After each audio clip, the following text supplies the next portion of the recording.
या जनगणनेचे ज्यावेळेस सर्वेक्षण होईल त्यात तुम्ही तुमची जात कोणती नमूद करणार? नाही, अगोदर काय आता ते अगोदर आपल्याला त्यांचा उद्देश बघावा लागणार आहे, त्यांचे फॉर्म येऊ द्यावं लागणार आहे, ते बघावं लागणार आहे. त्यानंतर समाजाला आव्हान करावं लागणार आहे की काय स्वरूपाचं करायचं आहे. पण सध्याचं जर सांगायचं ठरलं, काही ना काहीतरी सांगितलं पाहिजे म्हणून, तर आपण शेतकरी आहेत, क्षेत्रीय मराठी आहेत. आपण लढलो, लढाया केल्या. आपण छत्रपती शिवरायांच्या मावळ्यांचे विचाराचे वंशजेच वारसदार आहेत हे सांगायला काय लाज आहे त्याच्यात. आपण शेतकरी आहेत, शेतकरी म्हणजे कुणबी. ज्यांचे आता नोंदी निघाल्या, त्यांच्या निघायला लागल्यात, काही सापडत्यात. कुणबी लिहायला म्हणजे शेतकरी लिहायला लाज काय? दोन्ही आपणच आहेत, क्षेत्रीय मराठी पण आपणच आहेत आणि कुणबी म्हणजे शेतकरी पण आपणच आहेत. त्यामुळे त्यात कुणबी लिहायला काहीही लाज नाही. शेतकरी शब्द लिहायची काय लाज आहे? शेतकरी म्हणजेच कुणबी. मराठा कुणबी लिहायला काय हरकत नाही, कारण दोन्ही एकच आहे. ती मराठा कुणबी लिहू शकते, कुणबीही लिहू शकते.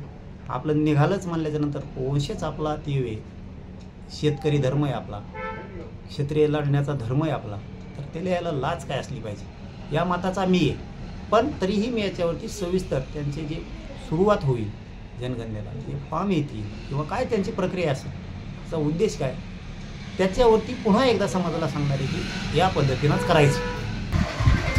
चांगली गोष्ट आहे, आम्ही स्वागत केलं आहे. दूध का दूध पाणी का पाणी व्हायला पाहिजे, कारण यांनी खूप बोगस आरक्षण जास्त खाल्लेलं आहे. यांना 14% आरक्षण दिलेलं होतं, परंतु हे 32%वरती गेले. त्यामुळे जात न्याय जनगणना होणं गरजेचं आहे, म्हणजे मराठ्यांवरती अन्याय होणार नाही आहे. त्यामुळं ज्या जातीय जनगणना होणं गरजेचं आहे. दूध का दूध पाणी का पाणी होईल आणि आमच्याही पोरांचं त्याच्यापासून कल्याण होईल.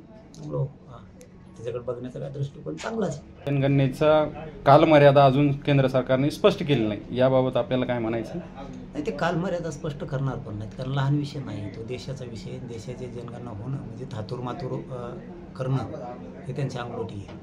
साधी सोपी गोष्ट नाही आहे ती. आता खूप वर्षानुवर्षे त्याला लागणार आहेत आणि ते पारदर्शक व्हायला पाहिजे. मात्र त्याच्यातले घेतलेले सदस्य अध्यक्ष यांनी जाती बघून जनगणना नाही केली पाहिजे किंवा मराठ्यांची टक्केवारी मुद्दाम जाणून बुजून कमी दाखवणं हेही काम नाही केलं पाहिजे.